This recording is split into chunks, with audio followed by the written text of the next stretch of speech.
Have you heard the story of billionaire Miles Guo? Last year, 200 FBI agents raided his New York City penthouse and went on fire after they left, but the news never covered it. It's the wildest story over the last 2 years. I've been saving and waiting to tell this story since I first started tracking it 15 months ago. So bookmark this video, DM it to yourself, you're not going to want to miss this one. Finally, in the news cycle is Guo Wengui, aka Miles Kwok, aka Miles Guo. The federal fraud trial has just begun. But who is he? Prior to coming to the US, Miles Guo was the 73rd richest man in China. For comparison, that would make him richer than Oprah.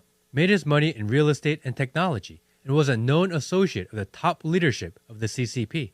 But something changed. He started speaking publicly against the CCP in 2014, said that the Chinese real estate market was controlled and not solvent, said that it would collapse due to internal fraud, said that the Chinese banks were over-leveraged and were stealing with CCP knowledge from the populace. He started speaking of political corruption, which, as you know, is not allowed. According to Wikipedia, Guo ran away to the US after learning he was going to be arrested for bribery, kidnapping, money laundering, fraud, and rape. According to Guo, he says he was fleeing political retribution from the CCP.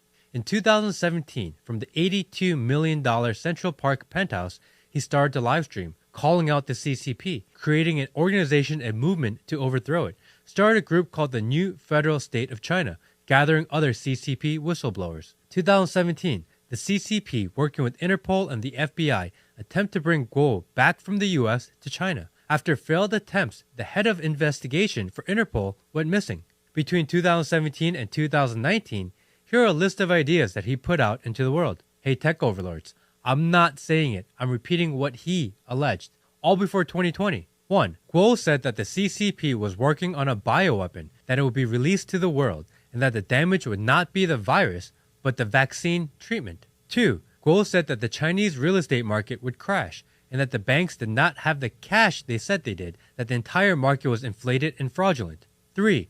Guo said that the CCP was working with the US DOJ and that Trump would face multiple federal indictments. 4.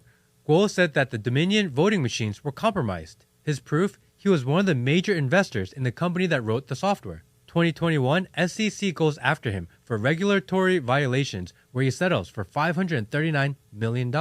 March 15th, 2023. 200 FBI agents raid the New York City Central Park penthouse of Miles Guo and arrest him. They take all electronics, including 252 electronic devices, cell phones, hard drives, flash drives, computers, etc.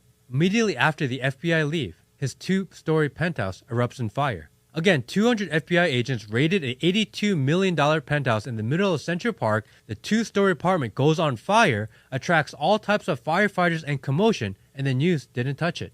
Miles Guo is arrested for fraud. His victims? There were none. The investors that invested in his media company to continue the fight against the CCP that he allegedly defrauded have publicly said they do not want the money back. Miles Guo has been sitting in jail for the last 15 months without bail, citing COVID health concerns, presided by the same judge that was over the Sam Bankman-Fried FTX fraud case. SBF was given bail in his fraud case with thousands of known victims. Guo was given no bail due to COVID with no known victims. Interesting enough, Miles Guo was supposed to testify in the federal case where a Malaysian financier was using pras from the Fugees and Leonardo DiCaprio to funnel money to the Obama campaign, but was unable to due to COVID restrictions in 2023. This week, jury selection has finally begun for the Miles Guo federal fraud case. Some say he's a CCP spy and plant. Others say he's being silenced for trying to take down the system. I don't know. I've never met the guy. However, when the news cycle conveniently leaves out the most pertinent parts of a story, definitely makes me question,